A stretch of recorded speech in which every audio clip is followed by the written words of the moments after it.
Texas. Well, first of all, how am I going to top the best sex you've ever had? I mean, I'm doomed from the start. I need everybody, with that being said, to bring the energy right now. Woo!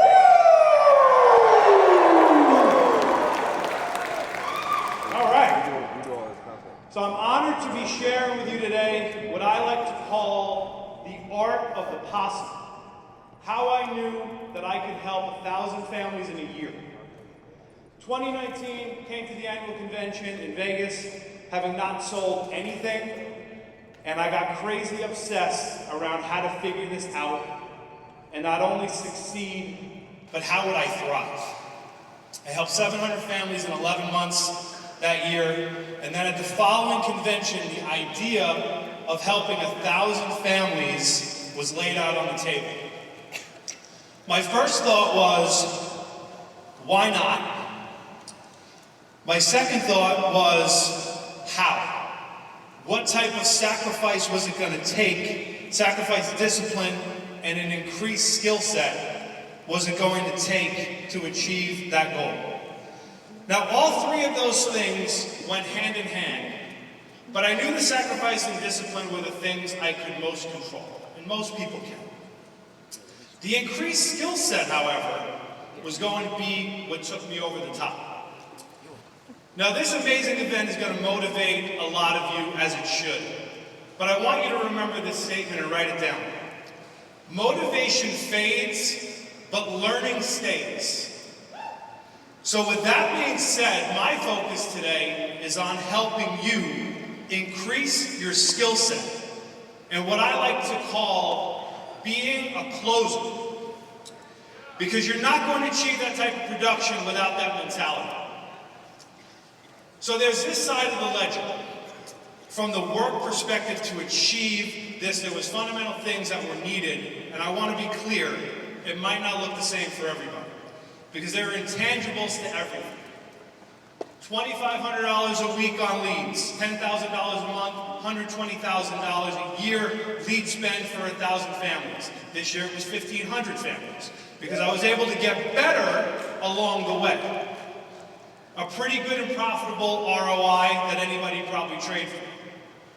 2 dial days, Monday and Thursday. And yes, contrary to rumor, I dialed all my own leads. 4 run days a week, 30 appointments a week, blood, sweat, tears, failures, doubt, sacrifice, door knocks in between no-shows or reschedules, working my book of business, selling multiple family members in each house. For me, I'm 90% in-home, 10% virtual. For you, again, it's going to look a little different. But the same core ingredients will apply. So that's the stuff that puts the numbers in your favor, that are the non-negotiables and the necessity to get to that type of a number. But here's the X factor. And here's where the real training begins. Here's the learned and crafted skill that takes you to 1,000 families plus a year. Here is where my focus went immediately after I learned how to do those consistent tasks. I learned very early that being a closer meant you had to find your killer instinct and the psychology of this setting. So the first thing I want everybody to think about is your presence with clients, which is dictated by your body language, your eye contact, your listening and communication skills, and this applies in-home or virtual. Your sales process starts from when you pull up to the house or the person gets on the screen on Zoom. I pull right in the driveway. Why? Because I'm important to your financial future and I belong here. I walk in and I give you a strong handshake and I connect with you with eye contact, smile, showing you I'm both friendly, but I mean business. I immediately start asking questions like, how long have you lived here? Where are you from originally? What do you do for work? I only ask questions that are important to my end goal, which is closing. I find a table, or wherever it is that we're going to be able to take care of business without asking permission. I sit down and communicate who I am, what I do, that I'm licensed in 50 states. I work with just about every insurance carrier in the state. I'm showing instant credibility By telling you this is my career, I take it seriously and I do it well. Pull out my iPad and folder with my financial inventory to show this is a meeting where business is about to be conducted. Now here's the thing that takes it over the top that makes you a closer. Truly understanding what we sell. We sell, write this down, financial protection against death, illness, and economic catastrophe. We don't sell toasters. Now when you hear that, it sounds as serious as a heart attack, right? That's because it is. Here is what we don't sell. A quote. No quote has ever made me $1. Here is where the closer embraces uncomfortability in what takes a sale to death, illness, and economic catastrophe. So that being said, my first question to my client is typically along the lines of, I'd assume, like everyone I meet, that you've had death, illness, or financial catastrophe affect you at some point and are looking to protect against it, correct? That's followed by direct, piercing eye contact.